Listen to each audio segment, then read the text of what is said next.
ప్రేమగల దేవుని నామములో మీకు అందరికీ శుభవందనాలు. మరి మరణాత విశ్వాస సహవాసం రేపల్లి 8వ వార్డు నుండి మీకు శాంతి సందేశాలు అనే పేరుతో ఈ వాక్యపు సత్యాలను అందిస్తూ ఉన్నాము. నా పేరు మరి గొట్టిపాటి యేసుదాసు అంటారు, మీలో చాలామందికి తెలుసు.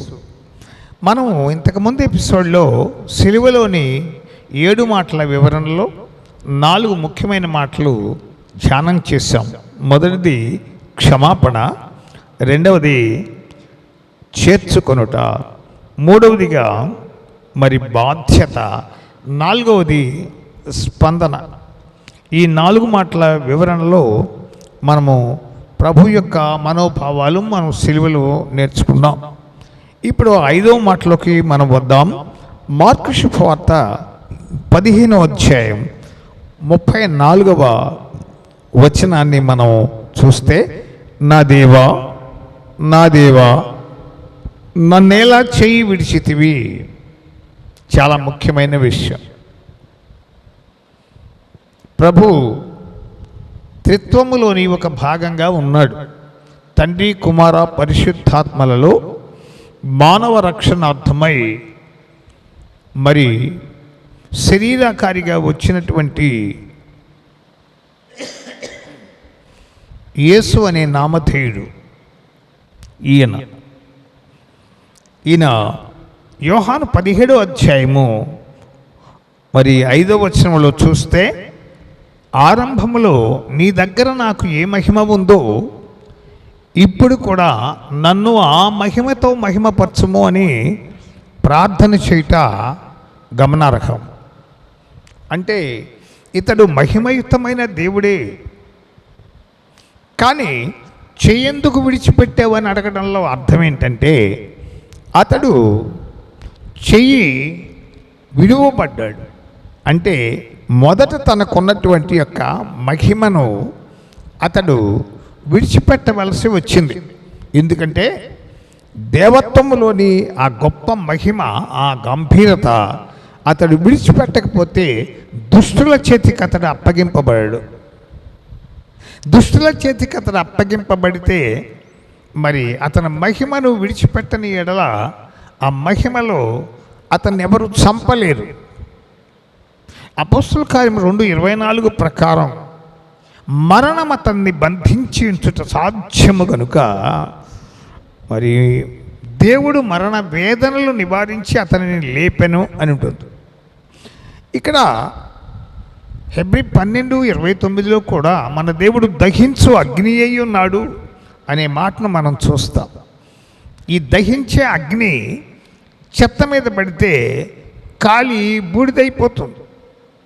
కనుక ప్రియ దేవుని బిడ్డలారా, ఇక్కడ మహిమను అతడు విడిచిపెట్టవలసి వచ్చింది. నన్ను ఎందుకు విడిచిపెట్టావు నా చెయ్యి అని అడిగితే మనం చెప్పుకున్నాం కారణాలు.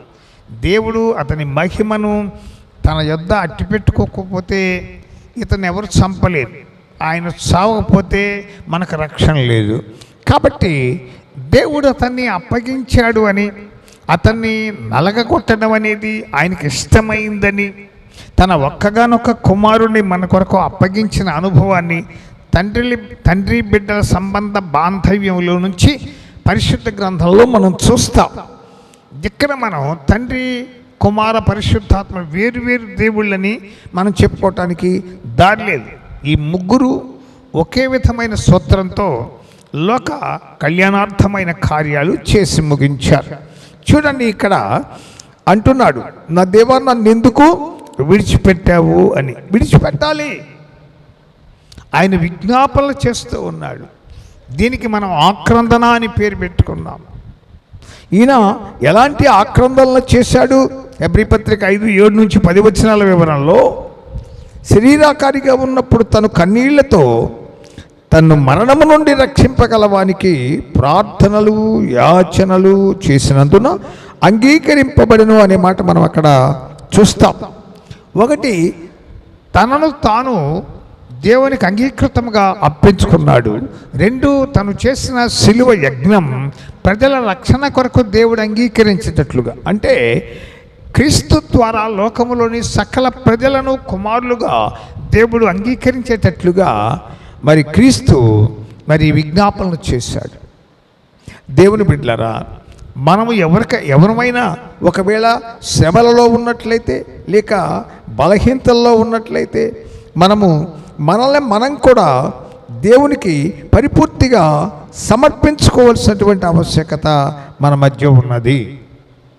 ఇక్కడ ఈ యొక్క ఆక్రందన, మనం చేసే వేదనాభరితమైన ప్రార్థన దేవునికి అంగీకృతముగా ఉండాలన్నమాట, యాక్సెప్టబుల్గా ఉండాలి. దేవుడు మన ప్రార్థన చేశామని మనం అనుకోవటం కాదు, లేదా మనం ఇందాక చెప్పుకున్నట్లు మనము చేసి తృప్తి పడటం కాదు. మన భక్తి యొక్క శక్తి విషయంలో దేవుడు తృప్తిపడాలి. దేవుని తృప్తిపరిచే భక్తి చేయటంలో అందం ఉందని మనం చెప్పుకున్నాం కదా. ఇక్కడ చూడండి దయచేసి, ఈ యొక్క 5వ మాటలో ఉన్న భావం ఏంటంటే, దేవునికి వేదన, తనను తాను అంగీకరించాలి. దేవుడు తనను అంగీకరించే స్థాయిలోనికి తన వేదనను మలుచుకున్నాడు అన్నమాట. మనం ప్రార్థన చేసి ముగిస్తున్నాం, కానీ చాలా విషయాల్లో మనకు జవాబు లేదు. కానీ క్రీస్తు ప్రార్థనకు దేవుడు జవాబు ఇచ్చాడు. ఆయన అంగీకరించాడు. ఆ క్రీస్తును తండ్రి అంగీకరించినందువల్ల ఈ దేవత్వం యొక్క విలువ, దేవత్వం యొక్క సర్వ పరిపూర్ణత క్రీస్తులో మూర్తి భవించిందని పౌలు చెప్పడంలో గల కారణం, అంతర్భావం ఇదే. అవును, ఈ 5వ మాట ఎంతో భావగర్భితమైన సందేశం. ఓ వ్యక్తి తనను తాను దేవునికి ఇష్టమయ్యేలాగా మరి అర్పణ చేసుకోవటం అన్నమాట. ఈ 5వ మాట మనకు మరి చూసినట్లయితే ఆక్రందించటం, దేవుడి దగ్గర పడి ఏడవడం, ఆయన అంగీకరించేటట్లుగా మన అవసరతలన్నీ ఏకరువు పెట్టడం, ప్రార్థన పూర్వకంగా ప్రభువుతో మనం సంభాషించటం వంటి విషయాలు ఇందులో దాచబడి ఉన్నాయన్నమాట. నన్ను ఎందుకు విడిచిపెట్టావు? నేను నీ మనిషినే కదా, నీ కొరకు లోకాన్ని విడిచిపెట్టాను కదా, నీ కొరకు సమస్తమైన వ్యసనాలు, బలహీనతలు సమస్తము వదిలిపెట్టాను కదా, నన్ను అంగీకరించవా ప్రభువా అని చెప్పి ఈనాడు మనం కూడా ఆయన దగ్గర విజ్ఞాపనలు, యాచనలు, ప్రార్థనలు, అభ్యర్థనలు చేసి ప్రభువు యొక్క దీవెనలు పొందవచ్చు. కనుక ఈ 5వ మాట ఆక్రందించటం అనే విషయాన్ని మనకి తెలియజేస్తుంది. ఇప్పుడు మనం చూసినట్లయితే ప్రియ దేవుని బిడ్డలారా, 6వ మాటను మనం చూస్తామన్నమాట. 6వ మాటను కొందరు మరి ఈ లూకా శుభవార్త 23:46లో మరి 6వ మాటను మనకు చెప్తూ వస్తున్నారు. అంటే 6వ మాటగా అక్కడ చెప్తే అక్కడ రాయబడింది ఏంటి అంటే, మరి తండ్రి నీ చేతికి నా ఆత్మను అప్పగించుకొనిచున్నానని చెప్పి అతను ప్రాణం విడిచాడు అనే మాట అక్కడ కనబడుతుంది.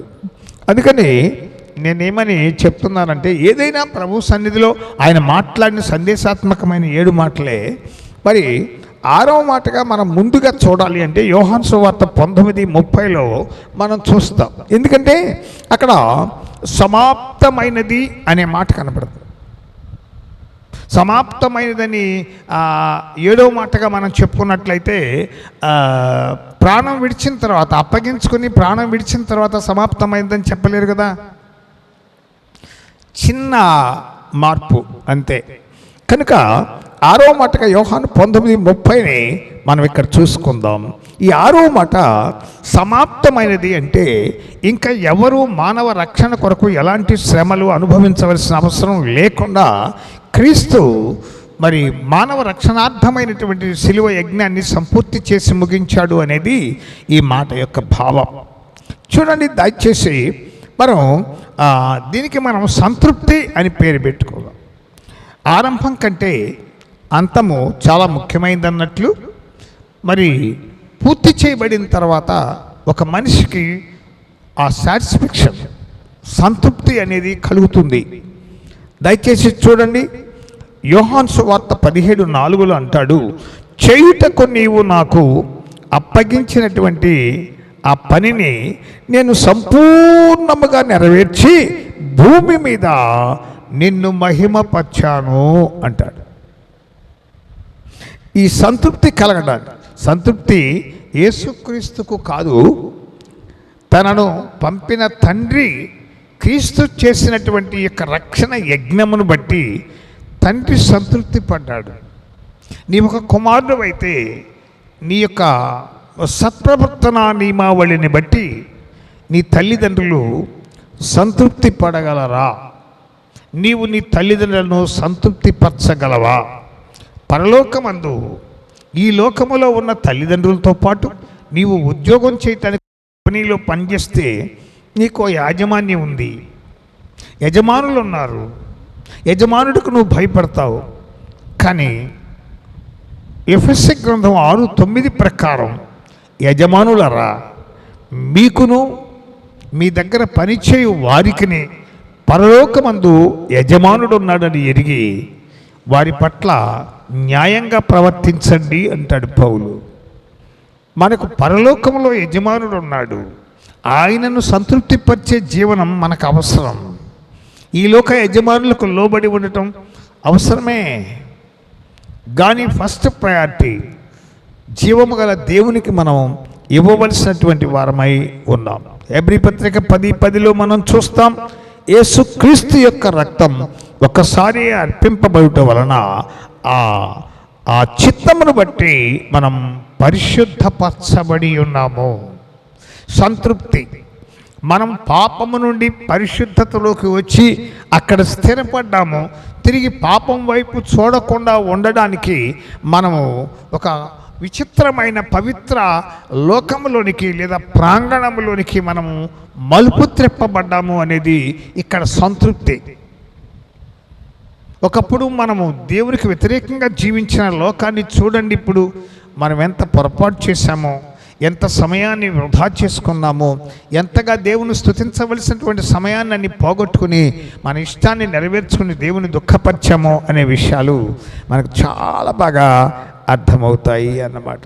ప్రియ దేవుని బిడ్డలారా, నిజంగా బైబిల్లోని 66 పుస్తకాలలో 41,173 వచనాలలో సమాప్తమైనది అనే యోహాను 19:30 వచనము అతి ప్రాముఖ్యమైనది. చాలా ప్రాముఖ్యమైన వచనం ఇది. సమాప్తం, ఆరంభం కంటే అంతం చాలా ముఖ్యం. మొదలు పెట్టడం కంటే ముగింపు, ఫినిషింగ్ వర్క్తో సహా ఆ మందిరాన్ని లేదా గృహాన్ని ప్రభువుకు ప్రతిష్ఠ చేయుట, ఆ దినం ఎంతో శ్రేష్టమైనది. అది సంతృప్తికరమైనటువంటి రోజు. దేవుని బిడ్డలారా, ఇక్కడ అద్భుతమైనటువంటి ఒక మాట మన ముందు కనపడుతూ ఉన్నది అన్నమాట. యోహాను 1:29లో చెప్పాడు యోహాను, లోక పాపములను మోసుకొని పోవు దేవుని యొక్క గొర్రె పిల్ల అనబడే క్రీస్తు చేసిన రక్షణ కార్యం సమాప్తమైపోయింది. ఇక చూడండి, సిలువ శ్రమ అక్కర్లేదు, సిలువ శ్రమ ఇక మనకు అక్కర్లేదు. స్వచ్ఛందముగా ఆయన తృప్తిగా మానవ రక్షణ యజ్ఞమును ఆయన పూర్తి చేశాడు. ఇప్పుడు ఆయన రక్షణ యజ్ఞాన్ని మనం అంగీకరిస్తే తప్పకుండా మనం రక్షింపబడి ఆయన యందు దేవుని కుమారత్వాన్ని సంపాదించుకుని దేవుని రాజ్య వారసులము అవుతాం. కనుక మన రక్షణను, బాధ్యతను తృప్తిగా మనం పొందేంత వరకు ప్రభు దగ్గర పోరాడవలసిన వారమై ఉన్నాం. జీవం గల దేవుని ప్రజలారా, నీవు నీ భక్తి విషయంలో తృప్తి పొంది ఉన్నావా? నీ పాపము క్షమించబడిన అనుభవం నీకుందా? నీవింకను పాపపు బానిసత్వం బంధీకానాలో ఉండి మరి పాపపు కట్ల చేత బంధీకృతుడువై ఇంకను ఇబ్బంది పడుతూ ఉన్నావా? ఎంత సంపద సొమ్ము కలిగి ఉన్నా శాంతి నెమ్మది లేనటువంటి బలహీనతలో ఉన్నావా? క్రీస్తు నీకు శాంతినిస్తాడు. సమాధానము బయట అమ్మబడే వస్తువు కాదు. శాంతి ఎక్కడ దొరుకుతుందనేది ఒక ప్రశ్న అయితే, అది దొరికితే దాని వెల ఎంత అని అడిగేవాళ్ళు ఉన్నారు. పీస్ అట్ వాట్ ప్రైస్ అన్నారు. అంటే సమాధానం యొక్క ఖరీదు ఎంత అంటే దానికి సొసైటీలో మార్కెటింగ్ లేదు.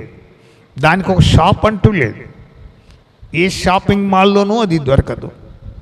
నా యొద్దకు వస్తే నేను ఆ శాంతినిస్తాను అన్న క్రీస్తు పాద పద్మముల దగ్గర తప్ప. కనుక నీకు సంతృప్తి కలిగించే జీవన శైలి, నీకున్నటువంటి పాప బంధకాల నుంచి విడుదల పొందిన స్వేచ్ఛ స్వాతంత్ర్యాల అనుభవం క్రీస్తులో ఉంది. కనుక ఆయనను ఈ గుడ్ ఫ్రైడే సందర్భంగా మరి 5వ మాటలో నుంచి నిన్ను నీవు పరిపూర్తిగా మరి దేవునికి నిజంగా చెప్పినట్లయితే అర్పణ చేసుకుంటూ, నిన్ను నువ్వు అర్పణ చేసుకుంటూ, సమర్పణ చేసుకుంటూ జీవము గల దేవునిలో ముందుకు సాగిపోమ్మని నేను నీకు మనవి చేస్తూ ఉన్నాను. నెక్స్ట్ ఇక 7వ మాట దగ్గరికి మనం వచ్చి చూసినట్లయితే సమర్పణ అన్నమాట. ఇందాక మనం సంతృప్తిని గూర్చి నేర్చుకున్నాం. ఇది ముందు, దీనికంటే ముందు 6వ మాటగా చెప్పుకోండి, లేదా 7వ మాటగా దాన్ని చెప్పుకోండి. ఏది ఏమైనను ఇది సిలువలో ప్రభువారు పలికిన బాధ్యతాయుతమైన భావగర్భితమైన సందేశం. కనుక లూకా శుభవార్త 23వ అధ్యాయము 46వ వచనంలో మనం చూసినట్లయితే, తండ్రి నీ చేతికి నా ఆత్మను అప్పగించుకొనుచున్నాను అని చెప్పి ఆయన ప్రాణం విడిచినటువంటి విషయము అక్కడ కనబడుతూ ఉన్నది అన్నమాట. ప్రాణము విడిచిన అనుభవం. అందుకని దీన్ని 7వ మాటగా నేను మీ ముందు చెప్తూ ఉన్నాను. దయచేసి మీరు అది కూడా తీసుకోవచ్చు, తప్పులేదు. కనుక ఈ 7వ మాటలోని అంతర్భావం ఏమిటి అని అంటే, మనము చూడండి 1వ పేతురు గ్రంథము 4:19లో మనం పరిశీలిస్తే, దేవుని చిత్త ప్రకారం బాధపడేవాళ్ళు, శ్రమను అనుభవించే వాళ్ళు ఎవరైనా నమ్మకమైన సృష్టికర్తకు తమ ఆత్మలను అప్పగించుకోవాలి అంటున్నాడు పేతురు. అప్పగించుకోవాలి. అప్పగించుకున్నాను నీ కృపకి నేను, గొప్ప దేవుడా నీ సన్నిధిలో ఉన్నాను, పిలిచినవాడా నన్ను గెలిచినవాడా, ప్రేమించి ప్రేరేపించి స్థిరపరచినవాడ, బలపరచినవాడ, కృపా ఇది నీ కృపా, కృపా ఇది నీ కృపా, కేవలం నీ కృప, కేవలం నీ కృప, కేవలం నీ కృప, కృప కృప కృప కృప కృప. అనంత జ్ఞాని నీకు, అల్పుడను నాకు సహవాసమా, మహిమాన్విత నీకు, మట్టినైన నాకు స్నేహమా. హల్లెలూయా.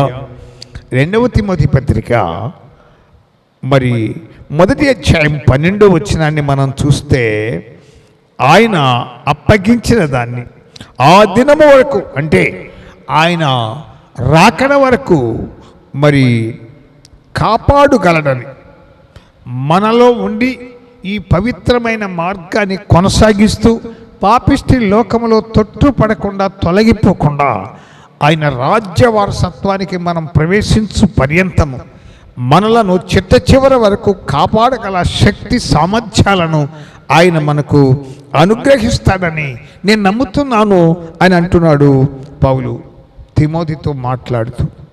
ప్రియ దేవుని బిడ్డలారా, ప్రస్తుత పరిస్థితులు అననుకూలంగా ఉన్నా, శరీరంలో వ్యాధి బాధలు పనిచేస్తున్నా, ఆర్థిక ఇబ్బందుల్లో ఉన్నా, కనుక మనము ఏ స్థితిలో ఉన్నా జీవము గల దేవుని వైపు మనం చూడాలి. ఆయనకు నమ్మకమైన దేవునికి మనల్ని మనం అప్పగించుకుందాము. ఆయన చేసిన మేలు ఉపకారాల కొరకు మనము ముందుకు సాగి వెళ్ళిపోదాం. ఇప్పుడు చెప్పాను నేను మొదటి భాగములో, అది మీకు క్షమించుట అనే మాటను గూర్చి, రెండవదిగా చేర్చుకొనుట అనే మాటను గూర్చి, మూడవదిగా బాధ్యతను గూర్చి, నాలుగవదిగా మరి మనం చూచాము అక్కడ దప్పిక అనే పదాన్ని గురించి కూడా మనం నేర్చుకున్నాము. అది ఆత్మ సంబంధమైన దప్పిక, ఆత్మల సముపార్జన కొరకైన దప్పిక. క్రీస్తు ఏది కోరుకుంటున్నాడో ఆయన మనోభావాలతో మనము ఏకీభవించాలని మనం నేర్చుకున్నాం. ఇక ఈ రెండవ భాగంలో 5వ మాటగా మరి ఆక్రందనను గురించి మనము నేర్చుకుందాం. మరి ఆ జీవం గల దేవుని గురించినటువంటి ఆలోచనలో మనం చూస్తే అది చాలా శ్రేష్టమైనటువంటి ఆలోచనగా ఈ ఆక్రందనను మనం తెలుసుకుందాం.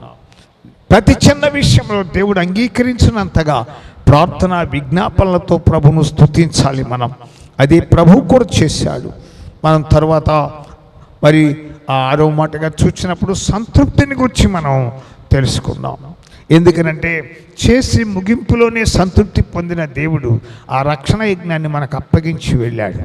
ప్రియ దేవుని బిడ్డలారా, 7వదిగా సమర్పణను చూసుకుంటూ వచ్చాము. ఆయన తన ఆత్మను దేవునికి అప్పగించి తర్వాత ప్రాణము విడిచాడు. ఇది జీవము గల దేవుని ఎంతో సంతోషపరిచింది.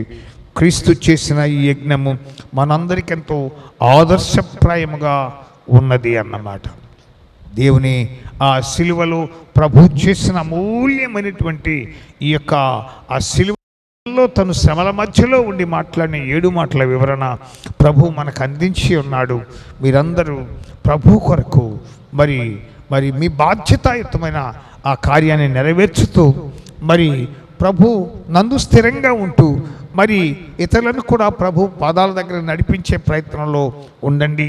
ఆక్రందన చేయండి, ఆశీర్వాదాలు పొందండి, స్పందించండి. ప్రతి చిన్న విషయంలో బాధ్యతాయుతంగా వ్యవహరించండి, క్షమించబడుటకు సిద్ధంగా ఉండండి.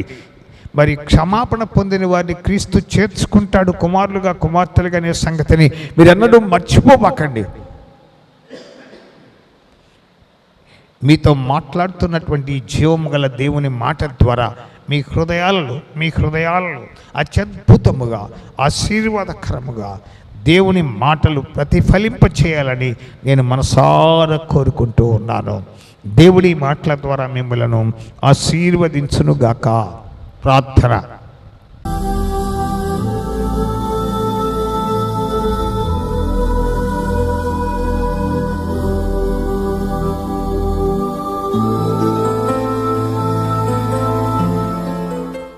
ప్రేమగల తండ్రి, సిలువలోని 7 మాటల వివరణ మీరు మాకు అందించినందుకు స్తోత్రం నాయన. ఈ మాటల వివరణ మేము తెలుసుకున్నాం కనుక నీ మాట ప్రకారం మేము జీవిస్తూ సంఘాభివృద్ధికై, ఆత్మల సముపార్జనకై, అనేకుల రక్షణ కార్యంకై మేము పనిచేయటకు శక్తి దయచేయమని వేడుకుంటున్నాం. ఈ సందర్భంలో మా ప్రభువా, మా ద్వారా నీ పని జరిగించుకోండి. మా ద్వారా మీ నామాన్ని ఘనపరచుకోనండి. నిన్ను ఎరుగని వారు అనేకులు ఉన్నారు. వారందరి జీవన శైలిని మార్చండి. కొందరు వ్యసన బానిసలై ఉన్నారు ప్రభువా. కుటుంబాల మధ్య సమాధానము లేదు. భార్య భర్తలు, అన్నదమ్ములు, అక్క చెల్లెళ్ళు ఎంతో దారుణమైన స్థితిలో ఉన్నారు. సమాధానము లేకుండా ఉన్నారు. మీకు 7వ అధ్యాయం 5, 6 వచనాల ప్రకారం ప్రభువా, ముఖ్య స్నేహితుని యందు నమ్మిక ఉంచవద్దు, స్నేహితుని యందు నమ్మిక ఉంచవద్దు.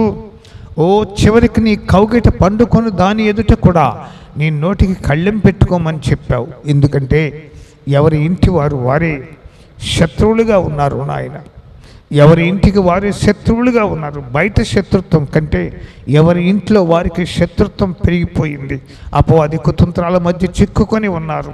అసమాధానంతో మ్రగ్గిపోతూ ఉన్న కుటుంబాలతో మాట్లాడండి. మా ప్రభువా, మా దేశాన్ని, మా రాష్ట్రాన్ని, మా పట్టణాన్ని మీరు రక్షించండి, దీవించండి. శ్రమలలో ఉన్న వారిని ఆదరించి లేవనెత్తండి. సిలువ మరణము ద్వారా నాయన, సిలువ మరణ పునరుద్ధానముల ద్వారా నీవు చేసిన యజ్ఞము ఈ ప్రజల్లో ప్రతిఫలించేటట్లు చేయమని ప్రార్థన చేస్తూ ఉన్నాం ప్రభువా. నీకు స్తోత్రాలు ప్రభువా. నాయన, నీ ప్రజల హృదయాల్లో వినూత్నమైన మార్పును తీసుకుని రండి. విప్లవాత్మకమైన మార్పుతో, తీక్షణ తీర్మానముతో నీ పాదాల దగ్గర ప్రణమిల్లి పాప క్షమాపణ పొంది ఈ సేవకుల సంఖ్యలో లేక నీ కుమారుల సంఖ్యలో లెక్కించబోయేటకు, చేర్చబోయేటకు నీ బిడ్డలను నాయన దీవించి సమాయత్తపరచమని, సంతృప్తికరమైన ఈ భక్తిని కడవరకు కొనసాగించడానికి తగిన సామర్థ్యం అనుగ్రహించమని యేసుక్రీస్తు యొక్క శక్తిగల నామములో ప్రార్థిస్తూ వేడుకుంటున్నాము తండ్రి. ఆమేన్. మీకందరికీ వందనాలు. మరి ఈ ఎలోహిం ఛానల్ ద్వారా మరి ఇటు రేపల్లె, తెనాలి ఈ పరిసరాల్లో అయితే చీరాల, బాపట్ల ప్రాంతాల్లో చూడవచ్చు. తెనాలి, గుంటూరు ప్రాంతాల్లో అయితే 24వ నంబర్లో మీకు ఈ భాగాలు అందించబడతాయి. మరి ఇంకను రాబో కాలంలో మంచి సందేశాల కొరకు చక్కని పాటలు, పద్యాలతో సహా మీకు వినిపించాలని మేము కోరుకుంటున్నాము.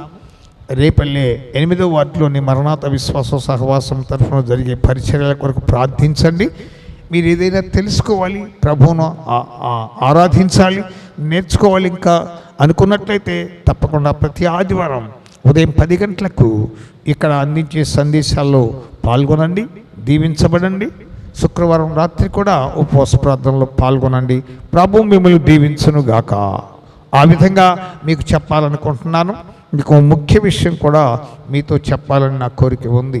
అదేమిటి అని అన్నట్లయితే, ఈ దినాల్లో మరి సత్యాన్ని లోకానికి అందించే ప్రయత్నంలో మేమున్నాము. మరి ఇక్కడ మీరు మా కొరకు ప్రార్థించండి, మరి సంప్రదించండి. మీరు చాలా శ్రమలలో కానీ అవసరతలో కానీ ఉన్నట్లయితే మీ కొరకు మేము ప్రార్థించగలము. ఇక్కడ ప్రార్థిస్తూ ఉన్న అనేకులకు దేవుడు మేలులు కలగ చేస్తూ ఉన్నాడు. రక్షణ కార్యమే కాదు, అనేక వ్యాధుల నుంచి స్వస్థత, మరి కొన్ని సంవత్సరాల తరబడి మరి ఏ ఆశతో ఎదురు చూస్తున్న వారి కుటుంబాలలో వారికి గర్భఫలాలనిచ్చి వారికి చక్కని కుమారులనిచ్చి వారిని దీవిస్తున్న విధానంలో మేమెంతో సంతృప్తితో ప్రభువును స్తుతిస్తూ కృతజ్ఞతలు అర్పిస్తూ ఉన్నాము. జీవం గల ఈ దేవుడు చేసే అద్భుత కార్యాల కొరకు రండి. మనుషులు కాదు, దేవుడే సమస్త అద్భుతాలు చేయగలడు. తనకు నిజముగా మొరపెట్టు వారికి ఆయన సమీపంగా ఉన్నాడు. కనుక మీరెవరైనా ఏ ఏరియాలో ఉన్నా, లేక గతంలో మీరు ఎలాంటి అవసరంలో పడి ఉన్నా, మరి మీరు తప్పకుండా రండి. ప్రతి ఆదివారం ఉదయం 10 గంటలకు ఇక్కడ ఆరాధన జరిగించబడుతుంది. 8వ వార్డులో చింతలపూడి వారి వీధిలో. తప్పక రండి, వాక్యం వినండి, ప్రార్థించండి. ప్రభు మిమ్మల్ని దీవించి ఆశీర్వదించునుగాక. మీకెవరికైనా తెలియని వారు ఉంటే వారికి తెలియచేయండి. ప్రభు మిమ్మల్ని దీవిస్తాడు. ఆమేన్.